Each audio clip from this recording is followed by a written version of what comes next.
Many thanks to Fellow Destruction Squad, Class Vendor Servers, Sea of Tools Cloud, Southern RP Server, the Struggle Community, the Karma Crew Servers, Friendly DayZ Podcast, and the Settlement for making this video possible. DayZ 1.29 has changed Sakal's bunker, adding a new loot area and a new entrance too, so we're going to be checking out if it's actually worth going here to loot, why this alternative entrance is actually pretty trash, how Sakal's bunker now compares to Livonia's bunker, and ultimately answer whether bunkers are worth looting at all.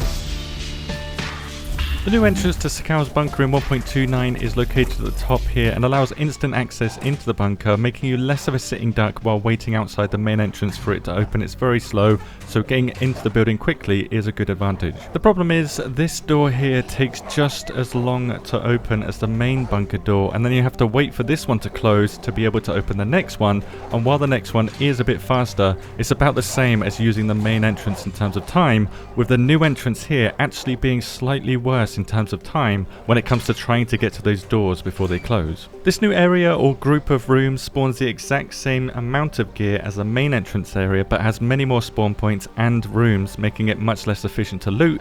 And this new area is not considered underground loot. It is underground, but it doesn't have the underground loot tag, so only tier 3 military loot will spawn here, or the same quality of loot as areas outside of the bunker, making it about as good to loot as a standard military barracks in Burrakan. So the only areas that are actually worth looting inside the Sakal bunker are the 4 rooms, and now that we've done the numbers on which structures, or rooms in this case, are the best in DayZ, room 4 is easily the clear winner, and if you have to loot one room, this should certainly be it. Room 4 is the best. It spawns the same loot as the other rooms, but has a higher chance to spawn weapons and magazines with a higher maximum loot too.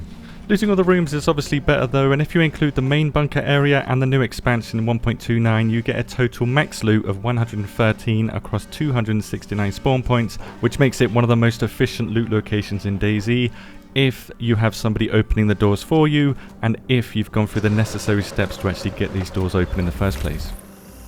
Livonia's bunker is a lot bigger than Sakal's, yet somehow Livonia has 8 fewer spawn points total compared to Sakal, but with how maximum loot is a lot more important than spawn points, Livonia is the clear winner when it comes to loot quantity. This maximum loot of 154 items is looting the entire Dambog bunker though, but even if you loot just floor 1, you still get an average of 1 extra piece of loot compared to Sakal's bunker, and you don't even have to go to floor 2 or 3, with all these structures here being available to loot on floor 1. It's worth noting that not all structures here have the underground loot tag, a lot like Sakal. It's only the main rooms, these ones here.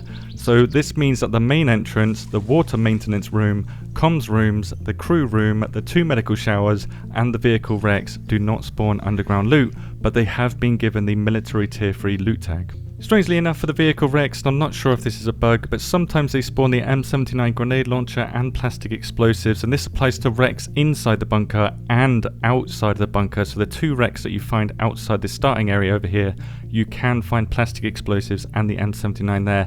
The best part of this bunker though is certainly the proxy spawn points though, which are basically spawn points that always spawn the same piece of loot, of which floor 1 alone has a huge 58 proxy spawn points. Now in the game files, these proxy spawn points hint that sometimes, very rarely actually, they will spawn this loot, but from my tests it appears that 90% of the time that I check these spawn points, the item was always there. The exact same item in the exact same location was there, with the 2 different ammo storage rooms being the best when it comes to proxy spawn points as seen here.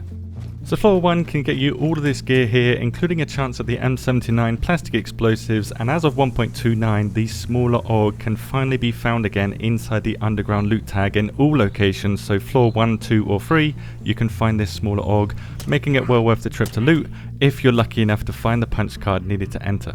Floor 2 consists of 30 maximum loot across 48 different spawn points, so it's very easy to loot, and also includes an almost guaranteed AK-101 and plate carrier in green and black. You're probably going to find both of these in there in the form of proxy spawn points, with the prison room here, this is called the prison room, being the best place to loot on floor 2.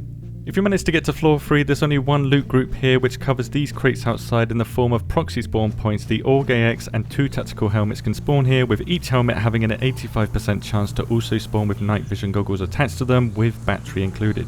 The only room on floor 3 only spawns weapons and explosives, making it great to loot, but so does the second variant of the ammo storage room on floor 1. So a floor 1 room is just as good as a floor 3 room. So the main reason to come here really is the proxy spawn points on those crates. The biggest problem with both bunkers is getting the necessary items to access them, with the Sakhal bunker requiring warm clothing to climb the mountain to get the briefcase that respawns every 30 minutes. To fight off the wolves, you're going to need a gun. To get the key, you're going to need to go to this lab to open the briefcase, and you'll need a bottle, canteen or cooking pot to fill with fuel, and then after that survive a journey through the PvP hotspot of Sakhal called Burrakan. With one full bottle or canteen of fuel, you're going to be able to get one door open, barely, with this example showing how fast you need to be to get there before the door closes. Getting locked in this room is not an issue. Relog and you spawn back outside, so you can repeat this over and over again with one bottle if you get the fuel. The fuel is down in Southport, so it's a very long-winded process if you don't have a second player with you. On Livonia, it's a long process too, unless you get really lucky finding one of the 0 to 3 convoys on the map. Sometimes there's 0, as these medic hat wearing officers have a 60% chance to drop the punch card needed to enter the bunker. For every infected that can appear at a convoy, there is a 12.5% chance that one of those infected is going to be an officer, the one that drops this punch card. So given the average number of infected that can spawn, you're going to get an average chance of getting one of these to spawn at each convoy. So you have a 60% chance per convoy to get a punch card, with bigger convoys like this one here at this dirt track spawning 3 of them for me in this case, but maybe I just got lucky.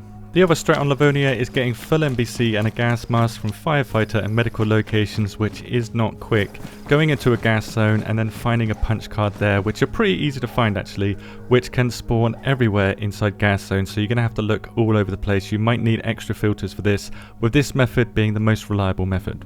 Do be aware that opening a bunker will remove 8.5% of a card's durability, so it's not unlimited, and the same goes for the glow plug on Sakhal. It takes damage over time as you use it, but even a badly damaged glow plug or a punch card will be enough to loot the Sakhal or Livonia bunker a few times.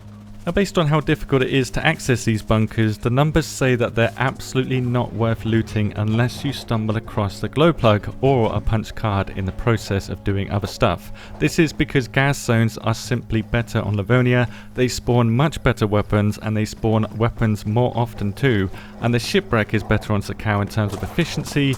Getting all the way to the shipwreck on Sakhal is going to be faster than trying to find a glow plug, getting that fuel and then going to the bunker.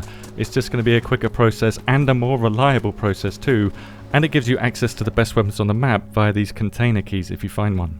Livonia has the better bunker though, and Livonia also allows you to accidentally stumble across one of these punch card more often due to looting gas zones, which are better. So unless your heart is absolutely set on getting all gay X, you love tracer rounds, or you just want some gas grenades, bunkers are sadly not worth the effort and should only really be looked at as bonus loot, kind of like starting a quest to find a container on Sakhal, but only starting that quest when you actually find a container key first. Numbers are not everything though, so what is your experience with bunkers? Do you believe they're worth the time it takes to access them? For more information on gas zones, if you do want to loot them instead, this video is a must watch. It goes over every spawn point, or you can learn about accessing floor 2 and floor 3 in this old video here. Thank you very much for watching, and have a good day.